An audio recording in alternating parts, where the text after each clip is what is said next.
Good morning, everybody.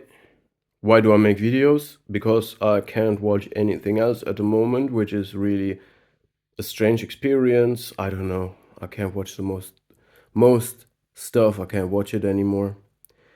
I feel we're surrounded with echo chambers, alternative facts or alternative considerations about the same topic, and it's almost impossible to get an objective view about any topic because of the echo chambers. But that's not the topic of my video. Um, yeah, I want to tell you why I believe I have a theory why history repeats, and let us dive straight into it. Yeah, history seems to repeat in mankind, and it's not like that we are having.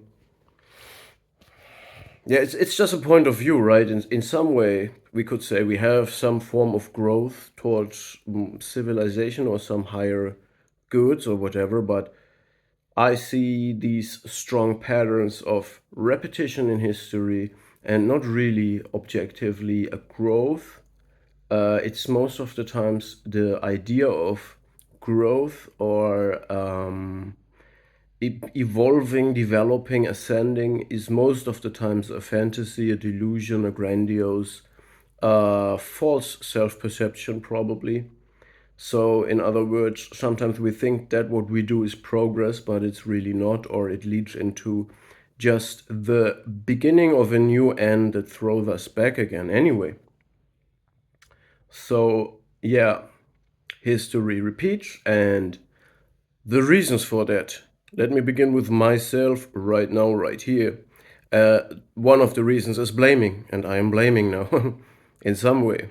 But we need to be allowed to make analysis, we need to be allowed to speak up, we need to be able to take the same that we give. So if I speak up, if I call out, if I analyze a problem, I also want to listen to other people doing the same. Therefore, we can escape echo chambers where just people repeating the same thing over and over again, and then on another side, people repeating a different story over and over again, and there's nothing in between.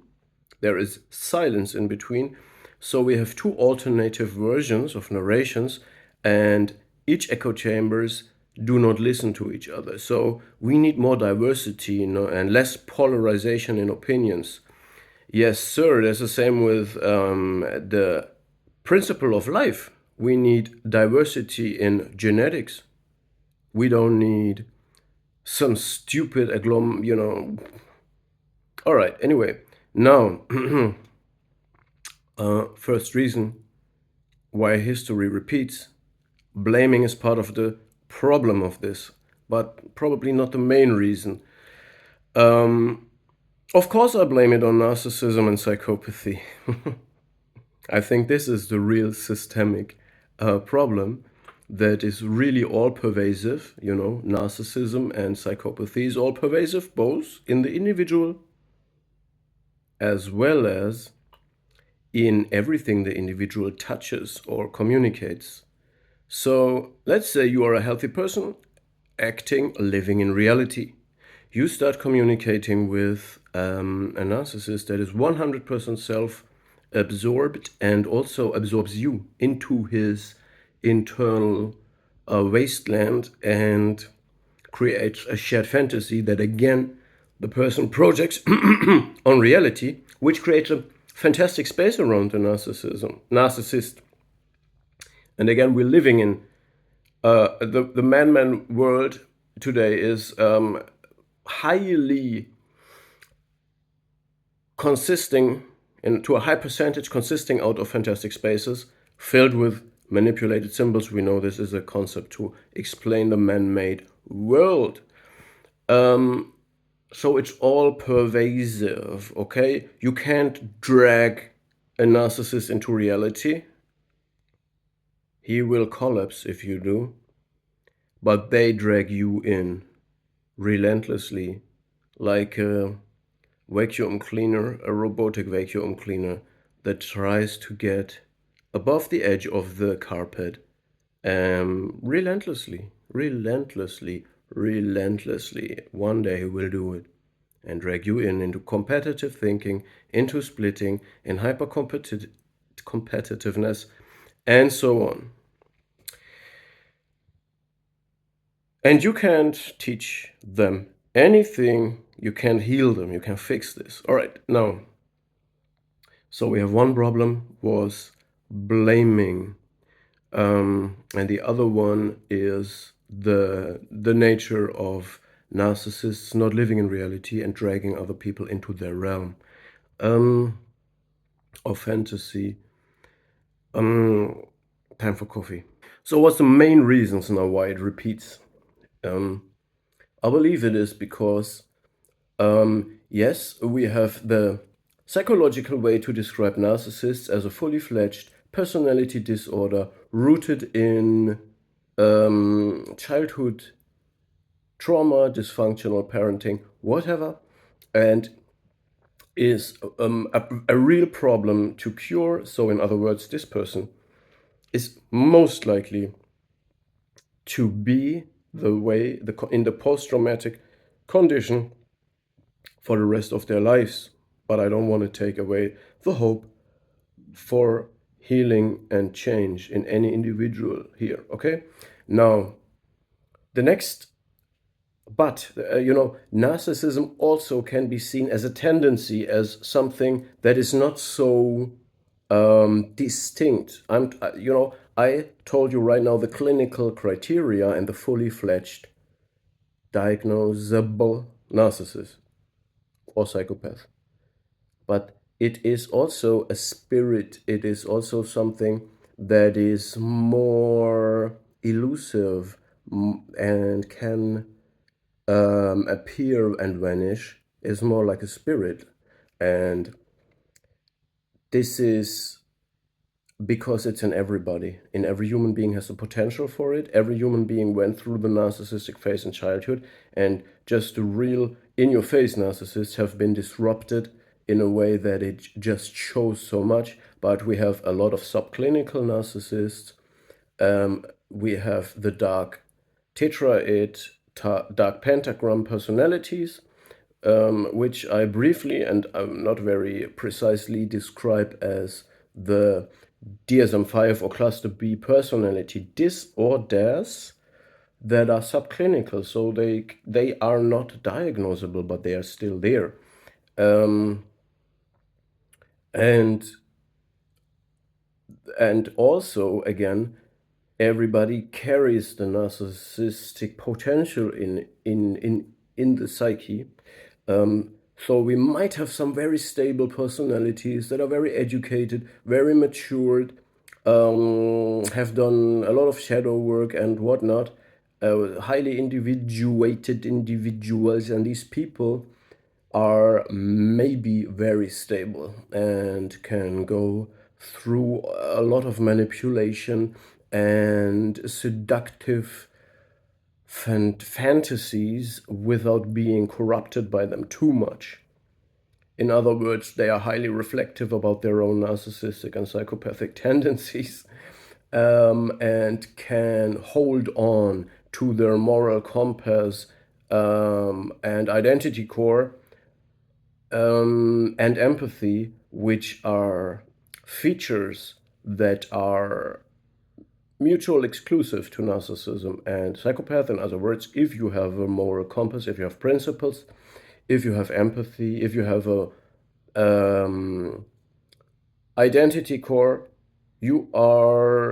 it's highly likely that you're not on the other side of the spectrum of the narcissistic psychopath. Anyway, we now went through 3 reasons why history may repeat, and also the main reason that I just described to you, in my opinion, in my theory.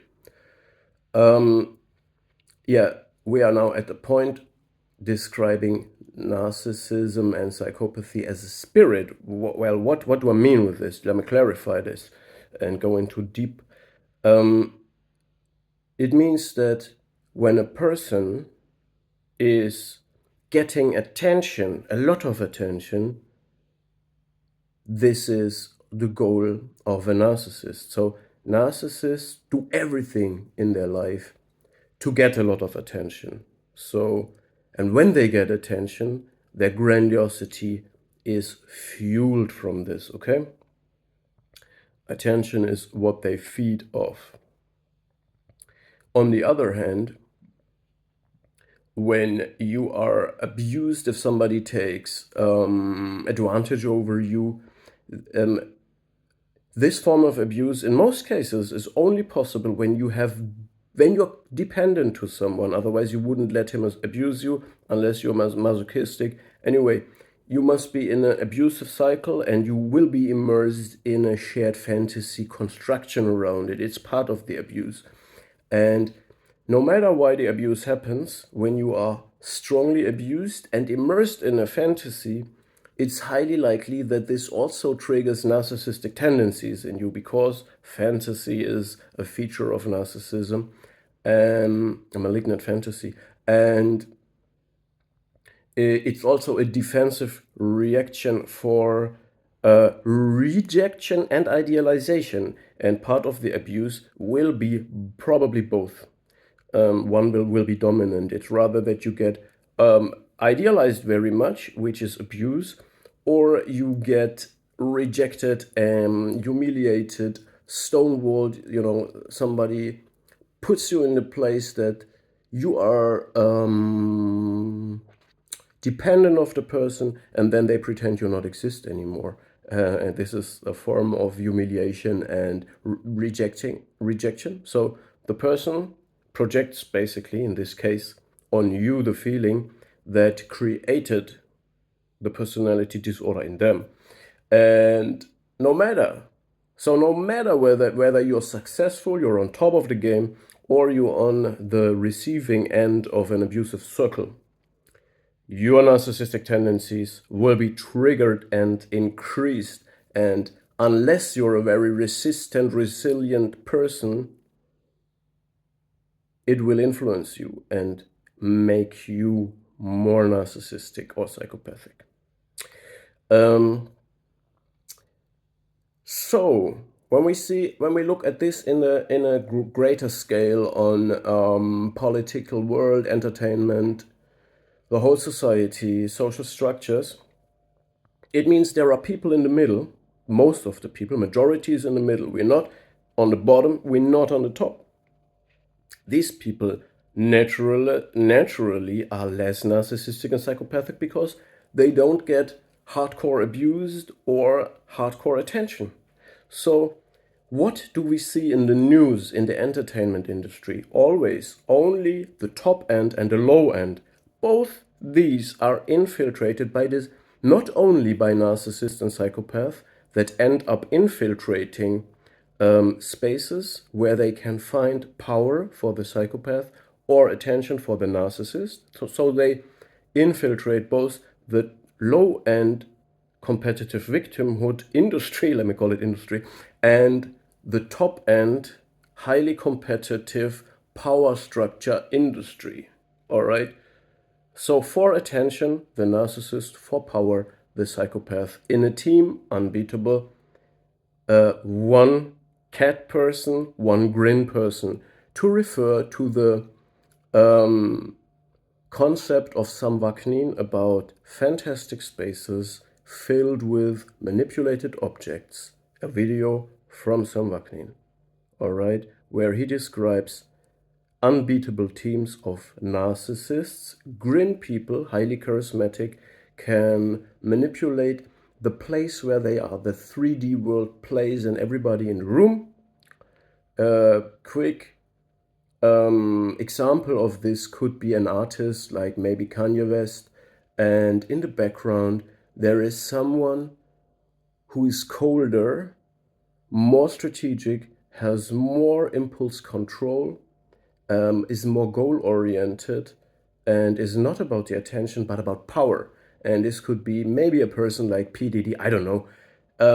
make your own examples about it. And these two will be an unbeatable team. Anyway, now that we see that they occupy not only the really fully fledged narcissist and psychopath occupy the low end and the top end, or they infiltrate it because they gravitate towards this, also the quote unquote normal people that get there, which should be very promising for us, because then we can take control or, influence the situation positively. When we are there, our narcissistic and psychopathic, selfish, self-absorbed, fight and flight features will be triggered and tested the higher or the lower we get. Why is that? Because we are surrounded by predators, parasitic predators, that try to trigger exactly that try to trigger emotional responses. We trigger with monsters, psychopaths that have suppressed anxiety, narcissists that have suppressed shame. They feel no shame, they have no moral compass.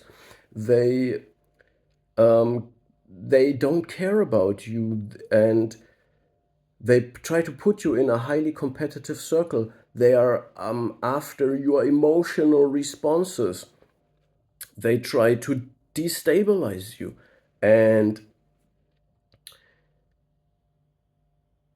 this is a very huge problem, because whether you struggle with them and you're on the losing end, or you're winning, when you're winning, you get attention and power. And so no matter what happens, it will be very, very hard to not be corrupted and be molded and adapt to the same thing. Do you get to the top and you win and you get influence by being understanding, agreeable, empathetic, following your moral compass, trying to get an outcome that is the best for everyone? Answer yourself. So, now I have laid down the main concept why I believe history repeats itself and we're not growing like a tree that over time gets higher and higher and finally breaks through the canopy, comes to the light, sacrifices part of itself, adapts to the winds, and so on. So there is losses, there is wins, but in general we grow and evolve. We don't. The reason, I just laying it down to you. Now, to look at an even greater scale of strategies or phenomena, or whatever happens, is I also believe that these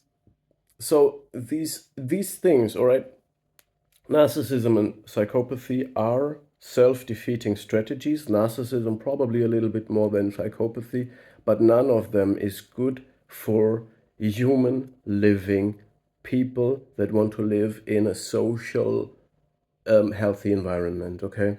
And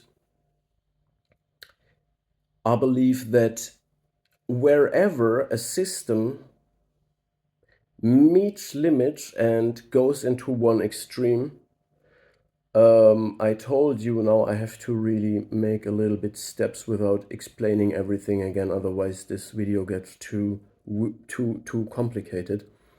Let me say, we have left wing and we have right wing. You can see it as a traditional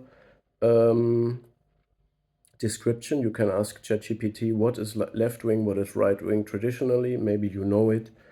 I suggested already seeing left wing rather as a representation of the anima archetype, and right wing as the animus archetype. So left wing feminine, right wing masculine, because the archetypes cannot be changed and twisted so much, because we see a new tendency, or maybe it's an old tendency in politics, that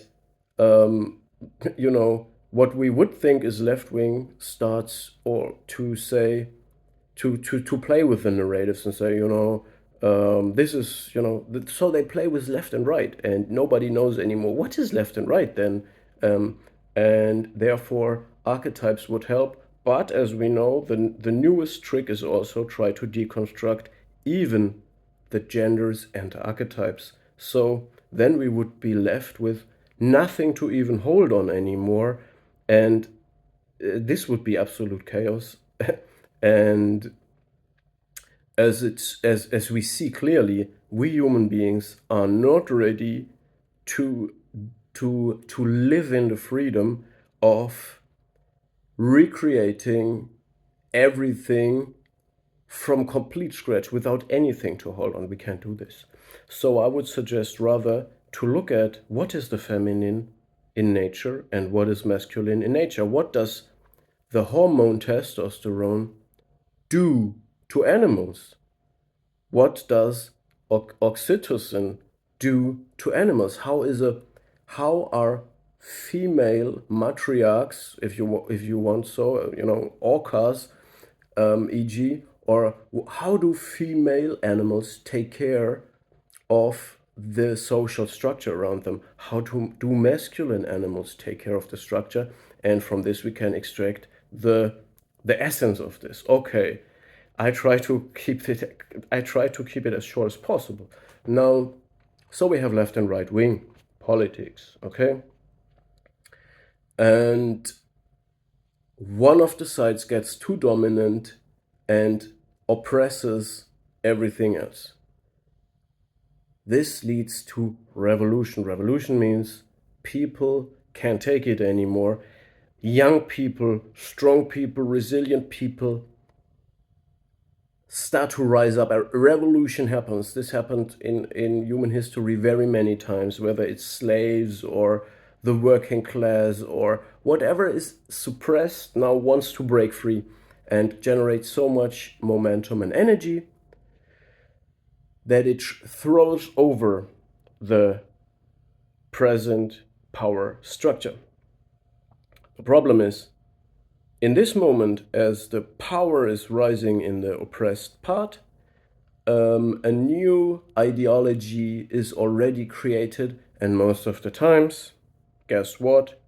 By narcissists and psychopaths that are looking for revenge of their own fails in life, that are interested in personal power or attention, and they abuse the healthy, strong, pure life force energy of the oppressors and undermine this movement and mislead it into a new form of terrorizing destruction or autocracy, because we can have left-wing autocrats or right-wing autocrats same way. So we can have toxic systems no matter what wing is on doesn't matter.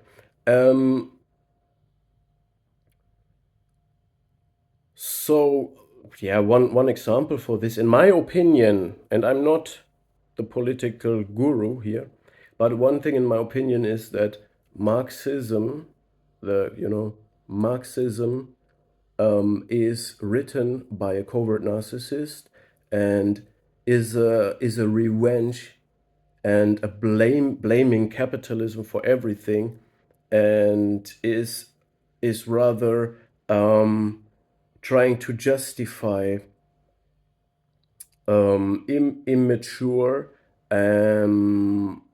and fantastic fantasies of a person, Karl Marx, and therefore misled the healthy energy of the people who wanted a revolution for good reasons.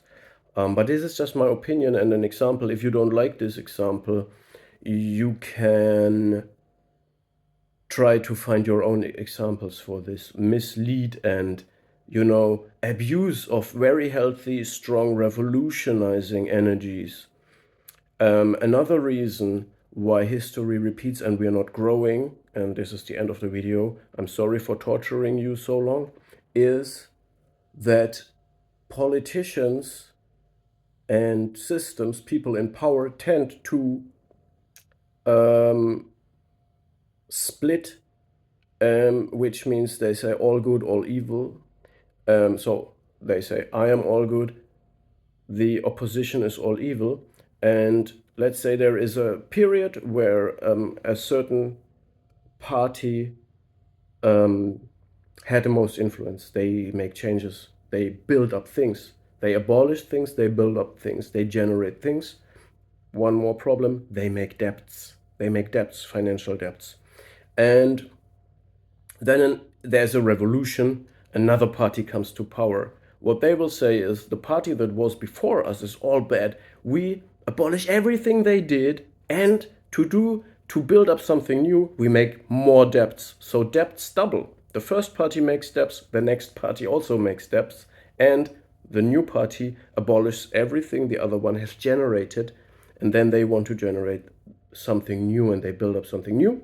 Then the next party comes, abolished everything the party before them did because they're all bad, and makes new debts. So debts goes up, and everybody destroys what the person before them did because they're all evil. But what we would need would be people who have the discernment to find out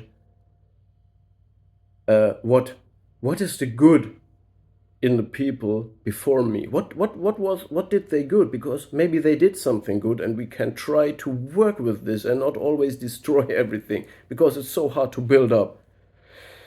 People, I think this video is probably hard to follow. I'm sorry for that. I had to get it out. I feel much better now. Please let me know what you think about it. Yeah, we're living in a world under pressure, time, money, this, that is crazy. But we're working on it. We're working on it. We're working on it to see through it and stay in communication, in exchange of ideas. Listen to others and also speak up. Otherwise, we create echo chambers that are completely separated from each other, and this means division, unresolvable division, and we don't want that. That being said, see you in my next video. Have a safe day.